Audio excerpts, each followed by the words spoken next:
day we don't, our disposal exceeds our execution. If you think this is a never-ending hearing, this is the last day of the hearing. My lord. Please remember that. आइन के मुताबिक supreme court practice and procedure rules बनाने के लिए बाइख्तियार है, लेकिन अदालत आइन से बाला रूल्स बनाती है तो कोई तो याद दिलाएगा कि आइन दायरे में रहें। पार्लियामेंट को तो कहते हैं नंबर गेम पूरी होनी चाहिए, लेकिन फर्द वाहिद आइनी तरमीम करे तो वो ठीक है। सुप्रीम कोर्ट में प्रैक्टिस एंड प्रोसीजर के खिलाफ दरखास्तों पर फुल कोर्ट समाअत में चीफ जस्टिस के दरखास्त गुजारों के मुकल्ला से सवालात पूछा। पार्लियामेंट कुछ अच्छा करना चाहती है तो इसको कुचलना क्यों चाहते हैं? सुप्रीम कोर्ट में केसेस का बोझ बढ़ रहा है, इस केस को आज ही खत्म करना है।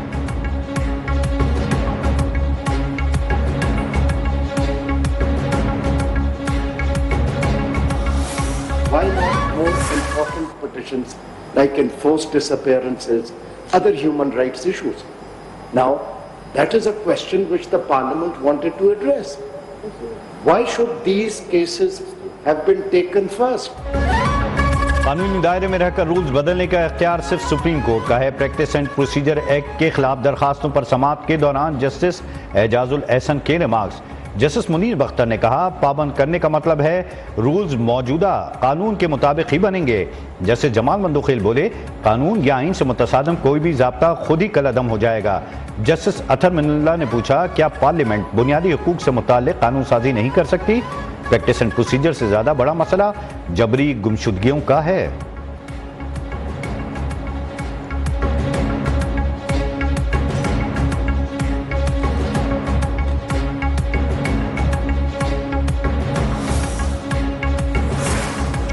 सुप्रीम कोर्ट में प्रैक्टिस एंड प्रोसीजर एक्ट के खिलाफ दरखास्तों पर समाअत दौरान समाअत चीफ जस्टिस का वकील आबिद जुबैरी की जानिब से इजाफी कागजात जमा कराने पर इज़हार बरहमी। कहा, क्या ऐसे निज़ाम अदल चलेगा? क्या दुनिया में ऐसे होता है? आप मगरब की मिसालें देते हैं, क्या वहाँ ये होता है? आप जैसे सीनियर वकील से ऐसी तवक्को नहीं थी।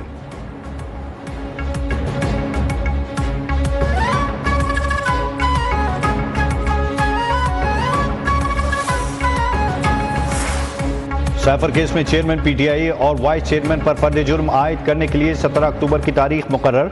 ऑफिशियल सीक्रेट एक्ट के तहत कायम खुसूसी अदालत के जज अबुल हसनात की जानिब से अडियाला जेल में केस की समाअत। दौरान समाअत केस के चालान की कॉपियां मुल्ज़मान को फराहम कर दी गईं।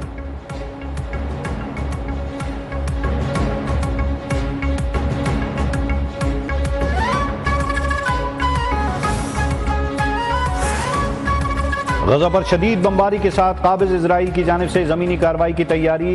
इजराइल के जंगी जहाज रात भर निहत्ते फ़लस्तीनियों पर आग बरसाते रहे। 14 की तादाद 431 हो गई। 2000 से ज़ायद जख्मी। स्कूल समेत 159 इमारतें तबाह। 1,23,000 फ़लस्तीनी बेघर। गजा के लिए फ्यूल, पानी और बिजली की सप्लाई मुअत्तल। खाने पीने की अशिया की किल्लत। इंटरनेट की बंदिश से फ़लस्तीन का बाकी दुनिया से राब्ता भी कट गया। एक और संगीन इंसानी अलमिया, जल लेने का खदशा।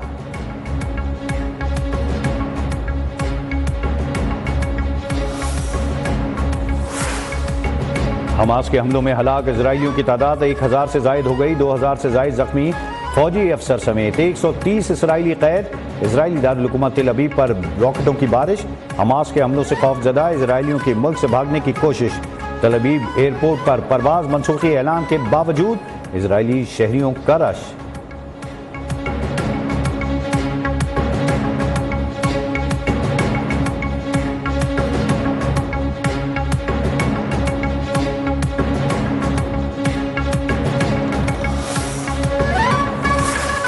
अमेरिका की जानिब से इजराइल को जंगी सामान की फराहमी। अमरीकी बहरिया के तैयारे बरदार बहरी बेड़े मशरकी बहराए रूम में रवाना।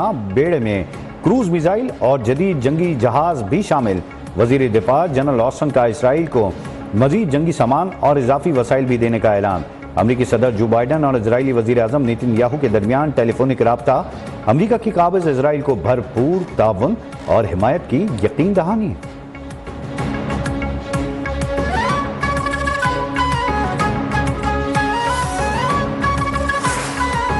गजा में शुरू होने वाली ये जंग मगरबी किनारे और यरूशलेम तक फैल जाएगी। हमास के सरबराह इस्माइल हानिया ने वाज़ेह कर दिया, आज़ादी की जंग अब सेहूनी वजूद के दिल में दाखिल हो गई।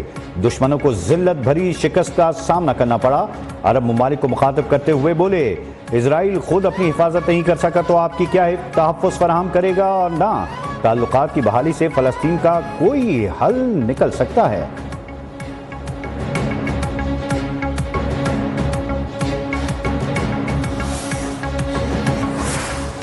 इजराइल फ़लस्तीन कशीदगी पर अक़वाम मुत्तहिदा की सलामती काउंसिल का बंद कमरा इजलास बेनतीजा खत्म। अमरीकी और इजरायली मुतालबे और दबाव के बावजूद कई अरकान का हमास के हमलों की मजम्मत से इनकार। रूसी सफ़ीर का फ़लस्तीन से मुताल्लिक़ पहले से तयशुदा मुआहदे पर अमल दरामद का मुतालबा। चीनी सफ़ीर ने कहा, मामले पर सलामती काउंसिल को पहले किरदार अदा करना चाहिए था।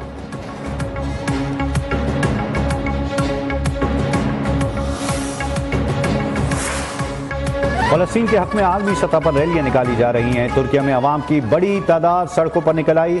कनाडा में भी मुजाहिरा किया गया। यमन में अवाम की बड़ी तादाद एक साथ जमा हुई। उर्दून के शहरी भी घरों से निकल आए। लंदन में फ़लस्तीन के हक में रैली के पेश नज़र सिक्योरिटी बढ़ा दी गई।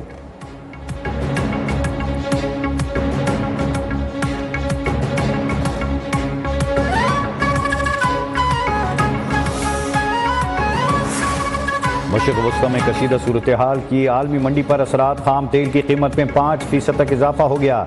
ब्रेंट खाम तेल की नई कीमत $86.65 फी बैरल तक जा पहुंची। अमरीकी WTI ऑयल खाम तेल की कीमत $88.39 फी बैरल हो गई। दौरान ट्रेडिंग ब्रेंट खाम तेल $88 फी बैरल में फरोख्त।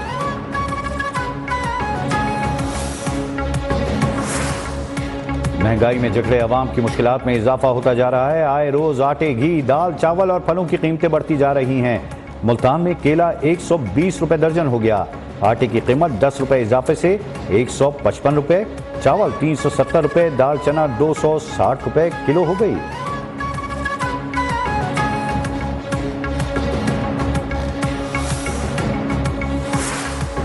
डीआई खान के थाना अतियाला में 30 के करीब दहशतगर्दों का हमला। एक कांस्टेबल शहीद, 2 पुलिस एहलकार जख्मी हो गए। पुलिस जराये के मुताबिक दहशतगर्द 40 मिनट तक फायरिंग करते रहे। दस्ती बमों और रॉकेटों के हमले से थाने का मेन गेट तबाह।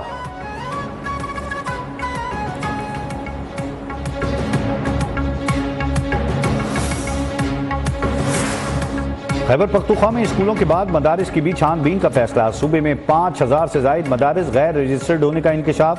गैर रजिस्टर्ड मदारिस की फंडिंग के जराए भी मालूम नहीं हो सकते। गैर रजिस्टर्ड मदारिस के खिलाफ कार्रवाई की तैयारी।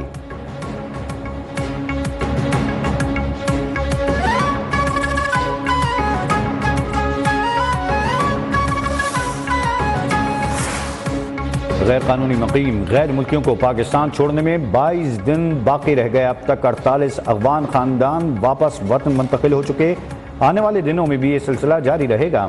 वतन वापस जाने वाले अफगान मुहाजिरीन ने पाकिस्तान की मेहमान नवाजी को सराहते हुए कहा, वतन वापसी पर खुश हैं, अपनी मर्जी से वापस जा रहे हैं। दोनों मुमालिक की हुकूमतों से गुजारिश है, बॉर्डर पार करने की सहूलियात फराहम की जाएं।